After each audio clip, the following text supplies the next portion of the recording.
Bright career education से जुड़ने के लिए बहुत बहुत धन्यवाद। उम्मीद करता हूँ आज के सेशन से बहुत कुछ सीखने को मिलेगा आपको। पेपर की दृष्टि से सारे महत्वपूर्ण सवालों को लगाया गया है और हर एग्ज़ाम की दृष्टि से ये जो जिसमें साइंस आती है काफ़ी महत्वपूर्ण रहेगा, तो ध्यान से देखें और काफ़ी कुछ सीखने को मिलेगा। बात करते हैं, पॉइंट पर आते हैं सीधे। बल, फोर्स किसे कहते हैं? देखो, बल बाह्य कारक है। कौन सा कारक है? बाह्य। मतलब बल क्या है? बाहर से लगाया जाता है, जो किसी वस्तु की प्रारंभिक अवस्था यानी जो विराम की अवस्था है या समान गतिमान की अवस्था है। कोई भी पिंड किसी भी, चाहे वो विराम में रखा है, मान लो कोई बॉल है, वो अगर रखी है, जब तक उस पर कोई बल नहीं लगा दो तुम, वो बॉल वहीं रहेगी, हटेगी नहीं। ऐसे ही होता है कि अगर मान लो कोई बॉल फेंकी गई है तो उसको पकड़ने के लिए तुम्हें बल लगाना पड़ेगा, तो क्या करोगे तुम? उसकी गति को चेंज कर दोगे, ठीक है। जब तक कोई बाह्य बल, यही तो बोलता है कि बाह्य कारक, उसमें जब तक कोई बाहर से कोई बल नहीं लगेगा, कोई कारक नहीं लगेगा, तब तक उसमें गति में चेंज नहीं होगा, उसकी अवस्था में चेंज नहीं होगा। तो उस अवस्था को परिवर्तित करने के लिए जो हमें बाहर से लगाना पड़ता है अपना, ठीक है, एफर्ट, उसी प्रयास जो करते हैं, एफर्ट करते हैं, उसको ही बल कहते हैं, ठीक है। तो बल क्या है? कोई बाह्य कारक है जो किसी वस्तु की प्रारंभिक अवस्था या विराम की अवस्था, जैसी भी अवस्था हो, उसकी अवस्था को चेंज करे, उसकी अवस्था को परिवर्तित करे या करने का प्रयास करे, ठीक है। तो उसको क्या कहेंगे? बल कहेंगे, ठीक है। अब बात आती है बल के मात्रक की बात करेंगे। बल का एसआई मात्रक होता है न्यूटन। बल का एसआई मात्रक होता है न्यूटन। और सीजीएस मात्रक क्या होता है? डाइन होता है, ठीक है, डाइन। तो 1 न्यूटन में कितने डाइन होते हैं? 10⁵5 डाइन होते हैं, 10⁵5 डाइन्स होते हैं, ठीक है। तो ये काफ़ी इंपॉर्टेंट है, डाइन के बारे में काफ़ी बार पूछा गया है। तो 1 newton is equal to 10⁵5 dyne, ठीक है।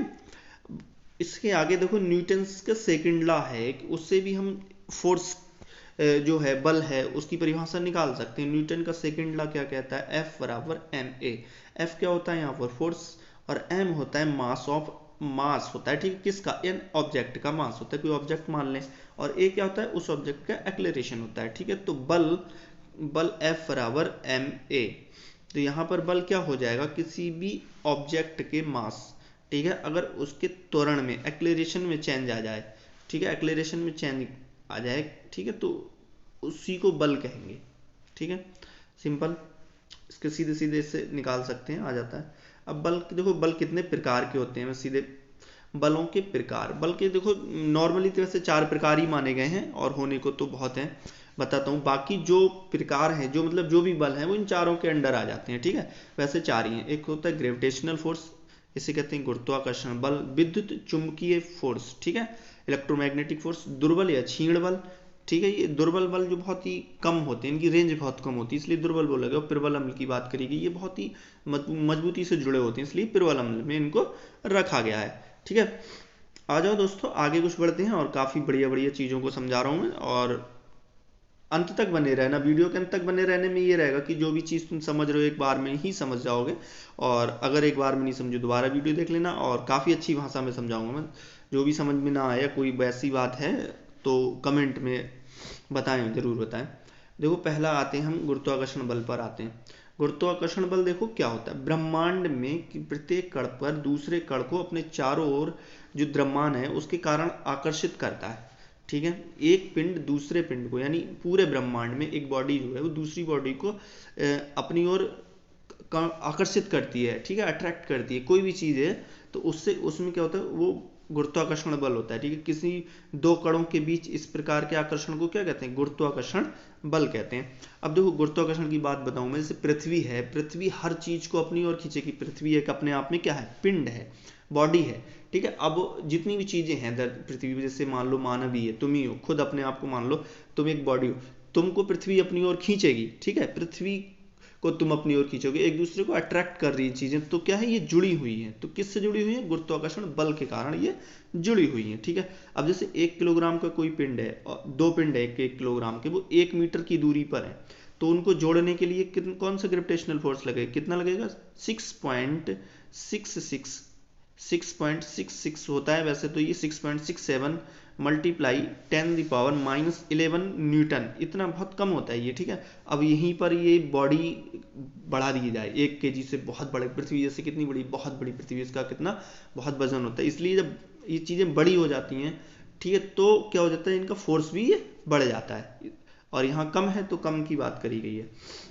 सेकंड नंबर पे मतलब विद्युत चुंबकीय बल की बात करेंगे। ये दो प्रकार का होता है, एक तो होता है स्थिर वैद्युत बल और दूसरा भी होता है एक स्थिर वैद्युत बल। देखो कौन सा होता है, दो स्थिर पॉइंट, जैसे कोई भी अगर कोई चीज दो स्थिर है, जैसे दो पॉइंट स्थिर पॉइंट है, उनके बीच लगने वाले बल को क्या कहेंगे, स्थिर वैद्युत बल कहेंगे। ठीक है, कोई भी ऐसे चीजें रखी हैं, दो पिंड बॉडी हैं, वो स्थिर अवस्था में है, एक ही जगह रखी हुई है, उनके बीच अगर कोई बल लग रहा है तो वो स्थिर वैद्युत बल होगा। जैसे मान लो कि एक Q आवेश है और एक Q2 आवेश है, इन दोनों के बीच में R दूरी है, ठीक है, तो इलेक्ट्रोमैग्नेटिक फोर्स जो होगा, स्थिर वैद्युत बल, वो क्या होगा, 1/4 पाई एप्सिलन बोलते हैं इसको, Q1 Q2 upon R square.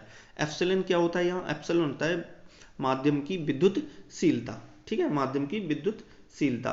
बात करेंगे चुंबकीय बल, दूसरा कौन सा होता है, चुंबकीय बल। एक होता है स्थिर वैद्युत बल, एक होता है चुंबकीय बल। तो दो चुंबकीय ध्रुवों के बीच जो बल लगे वो चुंबकीय बल हो गया, दो स्थिर पिंडों के बीच लग रहा है तो स्थिर वैद्युत बल हो गया, दो चुंबकीय पोल्स से ध्रुवों के बीच लग रहा है तो वो चुंबकीय बल हो गया। परिभाषा तो सिंपल है, बस थोड़ा सा फार्मूला रखने की चीज है। मान लो इसमें एक पोल ये है, एक पोल ये है, इन दोनों के बीच की दूरी r है, ठीक है, इनकी प्रबलता m1 है, क्योंकि चुंबकीय की मतलब प्रबलता ही नापी जाती है, ठीक है, और इसमें m2 मान ली, सीधे वही फार्मूला 1/4 पाई mu m1 m2 upon r square. यहाँ म्यू जो है वो चुंबकशीलता हो जाएगा, ठीक, बिल्कुल सेम रहेगा, कोई ऐसी बात नहीं, बहुत आराम से याद हो जाएगा, एक बार ध्यान से देख लेना। अब मैं तुम्हें देखो इंपॉर्टेंट चीज बता रहा हूँ, काफी जो सही रहती है, विद्युत और चुंबकीय बल, विद्युत और चुंबकीय बल दोनों को मिलाकर बनता है विद्युत चुंबकीय बल, दोनों को मिलाकर क्या बनता है, विद्युत चुंबकीय बल, ठीक है। ये फोटोन नामक कण के माध्यम से कार्य करता है, किसके माध्यम से कार्य करता है, फोटोन नामक कण के, एक फोटोन कण होते हैं, इनके माध्यम से कार्य करता है। ये बल जो है वो गुरुत्वाकर्षण बल से 10 की घात 38 गुना अधिक शक्तिशाली है।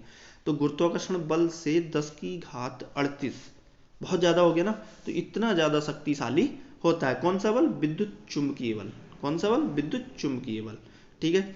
अब इसकी बात करें, जैसे रस्सी का तनाव है, संपर्क बल है, पृष्ठ तनाव है, ये कौन से बल होते हैं, ये विद्युत चुंबकीय बल होते हैं, ठीक है, ये याद रखने वाली बात हुई थी। अब आते हैं दुर्बल बल पे। देखो दुर्बल बल कौन से होते हैं, ये तो बहुत ही रेडियो सक्रियता के दौरान निकलने वाले बीटा कण इलेक्ट्रॉन होते हैं। नाभिक के अंदर एक न्यूट्रॉन का प्रोटॉन और इलेक्ट्रॉन और एंटी न्यूट्रॉनों के रूप में विघटन के फलस्वरूप निकलते हैं। सिंपल सी बात बताऊं, रेडियो सक्रियता एक पॉइंट, जैसे कुछ ऐसे रेडियो सक्रियता की बात बताऊं मैं, कुछ जो होते हैं ना धातुएं होती हैं, वो रेज निकालती रहती हैं, वो रेडियो सक्रिय होती हैं, ठीक है, वो रेज निकालती रहती हैं, उसमें रेज निकलते हैं, तो उसमें जो निकलती रहती हैं वो उनको बोलते हैं रेडियो सक्रियता के दौरान। तो उनमें से जो alpha electron, proton, anti neutrino ये निकलते रहते हैं, ये दुर्बल बल होते हैं, बहुत आसानी से निकलते रहते हैं, इसलिए ये दुर्बल माने गए हैं, ठीक है। ये बल जो होता है ना, वो डब्ल्यू बोसॉन नामक कण के आदान प्रदान के द्वारा अपने प्रभाव दिखाते हैं, ठीक है। अत्यंत लघु परास के, मतलब बहुत छोटी परास के होते हैं, बहुत ही, अगर थोड़ा सा भी दूर हुआ तो वो निकल गए, ठीक है, ये इनकी रेंज ज्यादा नहीं होती। ये कणों के अंदर रहते हैं, अंदर ही रहते हैं, ये कणों के अंदर रहते हैं। प्रबल की बात करेंगे, ये नाभिक के अंदर दो से प्रोटॉन और न्यूट्रॉन पास पास रहते हैं, दोनों शक्तिशाली आकर्षण बल से जुड़े रहते हैं। प्रोटॉन न्यूट्रॉन एकदम अलग नहीं होते, ये इसलिए इन्हें प्रबल कहते हैं। इनकी भी परास बहुत ही कम होती है, ठीक है, ये बहुत ही पास रहेंगे तभी सही रहेंगे। अब आ जाते हैं घर्षण बल पे, ये काफी इंपॉर्टेंट होता है घर्षण बल। फ्रिक्शनल फोर्स की बात करेंगे, देखो संपर्क में रखी दो वस्तुएं किसी भी संपर्क में रखी, एक के ऊपर एक रखी है, तो इन पे एक प्रकार का बल काम करता है। अगर कोई चीज है एक के ऊपर एक रखी है, कोई जैसे मान लो अलमारी के ऊपर संदूक रखा है, या किसी भी चीज पे फर्श पे कोई चीज रखी है, ठीक है, तो एक की चीज एक के ऊपर एक रखी, तो उनके बीच में कोई बल काम करेगा, गति करने के लिए वस्तु का विरोध करेगा। मान लो तुम उसको धक्का दोगे तो इतनी आसानी से तो नहीं जाएगा ना, तो कुछ तो विरोध करेगा, तो उस बल को क्या कहेंगे, हम घर्षण बल कहेंगे। ये इसकी दिशा सदैव वस्तु की दिशा के विपरीत होती है। तुम जिधर को बल लगाओगे, तुमने जैसे मान लो कोई फर्श पे संदूक रखा है, उसको खिसकाना है तुमको, तो जैसे ही उसको खिसकाओगे तो संदूक जिधर को खिसकाओगे उधर के लिए ताकत लगानी पड़ेगी। जो ताकत लगानी पड़ेगी इसका मतलब ये संदूक दूसरी विपरीत साइड में, विपरीत साइड में ताकत लगा रहा है घर्षण बल जो है, तो उसको इसलिए इसको क्या, इसकी दिशा कैसी बताई, विपरीत बताई गई है। ये तीन प्रकार के होते हैं, एक तो स्थैतिक घर्षण बल, एक सर्पी घर्षण बल और एक लोटनिक घर्षण बल, ठीक है। तीनों के बारे में समझते हैं बहुत ही आसान भाषा में। स्थैतिक घर्षण बल क्या होता है, जब किसी वस्तु को किसी सतह पर खिसकाने के लिए बल लगाया जाए और यदि वस्तु अपने स्थान से नहीं खिसके और दोनों सतहों के मध्य लगने वाले घर्षण बल को स्थैतिक घर्षण बल कहते हैं। मान लो कोई संदूक है, वो तुम खिसका रहे हो और वो खिसक नहीं पाया। अब वो नहीं खिसका तो उसका मतलब ये थोड़ी ना कि उसमें बल नहीं लगाया तुमने, मगर बल लगाया तो उसमें जो घर्षण बल था वो स्थैतिक घर्षण बल था। ठीक है, इसका परिणाम लगाए बगैर बल के बराबर दिशा के बल के विपरीत हो जाता है। सर्पी घर्षण बल की बात करें, जब कोई वस्तु किसी सतह पर सरकती है, सरकने वाली वस्तु और उस सतह के बीच लगने वाले को सर्पी कहते हैं, सरकने वाली को सर्पी कहते हैं। कितना सही है। स्थैतिक यानी रुकी के बल अगर वो चीजें रुकी हुई हैं तो वो स्थैतिक हो गया, अगर वो सरक रही हैं तो सरकी हो गया, लुढ़क रही हैं तो लोटनिक हो गया। कितना आसान समझा रहा हूं मैं। देखो लोटनिक के बारे में बात करेंगे। लोटनिक घर्षण बल कौन सा, जब एक वस्तु दूसरी वस्तु के द्वारा लुढ़कती है। अगर वस्तु लुढ़क रही तो लोटनिक हो गया। ठीक है, इन वस्तुओं की सतहों के बीच लगने वाले को लोटनिक घर्षण बल कहते हैं। अब बात समझ में आ गई कि अगर वो लुढ़क रही है तो लोटनिक हो गया। ठीक है, और अगर वो सरक रही है तो सर्पी हो गया, और वो रुकी हुई है तो स्थैतिक हो गया। ठीक है, स्थैतिक हो गया।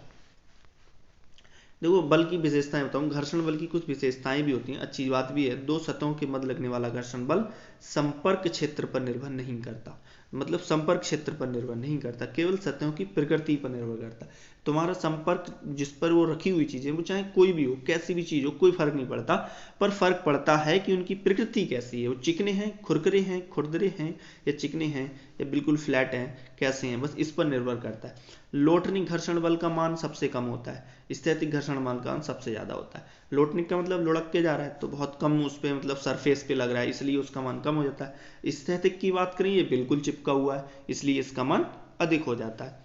घर्षण बल या घर्षण को कम करने के लिए, भाई घर्षण को कम करने के लिए क्या करना पड़ता है, हमें मशीनों में स्नेहक लुब्रिकेट लगाने पड़ते हैं, जैसे ग्रीस हो जाता है एक में बोलते हैं, और मोबिलाइल हो जाता है, बॉल बियरिंग जैसे होते हैं, बेयरिंग लगा दिए जाते हैं जैसे पहियों में, तो उनसे क्या हो जाता है पहिए आसानी से घूमने लगते हैं, इसलिए उसे क्या कहते हैं, घर्षण को कम करने के लिए स्नेहक का काम करते हैं। ठीक है, जैसे सर्पी घर्षण को लोटनी घर्षण में बदल देते हैं, जैसे बेयरिंग लगा दिया तो वो सर्पी है, पहले तो सरकता उस पर, अब वो बेयरिंग लगा दिया तो अब क्या लुढ़केगा, उस पर लुढ़केगा। ठीक है, बेयरिंग के अंदर क्या होती है, गोलियां होती हैं छोटी छोटी, इसलिए वो लोटनिक में बदल जाता है। ठीक है, और लोटनिक का मान कम हो जाता है, इसलिए वो आसान हो जाती हैं मशीनें।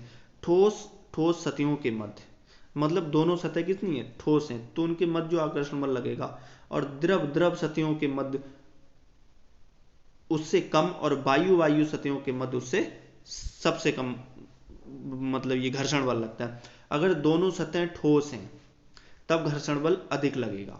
दोनों सतहें जिस पर बल लग रहा है, जैसे द्रवों के भी, अब द्रव है, द्रवों में भी सतह होती है, ठीक है, तो उनमें घर्षण बल कम लगेगा। लेकिन जैसे ठोस और वायु की बात आ जाए, ठोस और वायु की बात आ जाए तो उनके बीच में सबसे कम लगता है घर्षण बल, ठोस और वायु में क्या हो। ठीक है, इसके कुछ लाभ भी हैं, घर्षण बल की लाभ और हानियां दोनों हैं। देखो लाभ तो बहुत है, जैसे घर्षण बल के कारण ही मनुष्य जमीन पर खड़ा रह पाता है। ठीक है, वरना तो क्या पैर उसके फिसल जाएंगे, चिकना होगा तो। घर्षण बल है, रुका पड़ा है, ठीक है, इसलिए चल पा रहा है। घर्षण बल ना होने से हम केले के छिलके पर देखो गिर जाते हैं, तो वहां पर क्या होता है, घर्षण बल खत्म हो जाता है, क्योंकि वो चिकना हो जाता है। ठीक है, बरसात में भी चिकनी सड़कों पर फिसल जाते हैं, तो ये सब घर्षण बल खत्म हो जाता है। यहाँ पर जैसे चिकना हो जाता है तो घर्षण बल कम हो जाता है, इसलिए गिर जाते हैं। और घर्षण बल के कारण ही मनुष्य का सीधा रह पाना, चल पाना, ये सब संभव है। यदि हम सड़कों पर घर्षण बल ना हो तो पहिए फिसलने लगते हैं, सड़कों पर अगर घर्षण बल ना हो तो फिसलने लगते हैं। यदि पट्टी और पुली के बीच घर्षण बल ना हो तो पट्टा मोटर के पहिए नहीं घुमा सकेगा।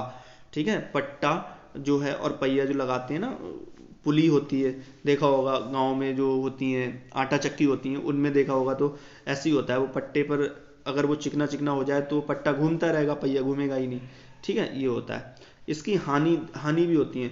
हानि क्या होती है, मशीनों में घर्षण के कारण एक तो ऊर्जा का अपव्यय होता है और टूट फूट हो जाती है, आग लग जाती है मशीनों में, ये सब क्या होता है, इसकी हानियां होती हैं। उम्मीद करता हूँ बहुत कुछ समझ में आया होगा। ठीक है, और वीडियो के अंत तक बने रहने के लिए धन्यवाद। Thank you.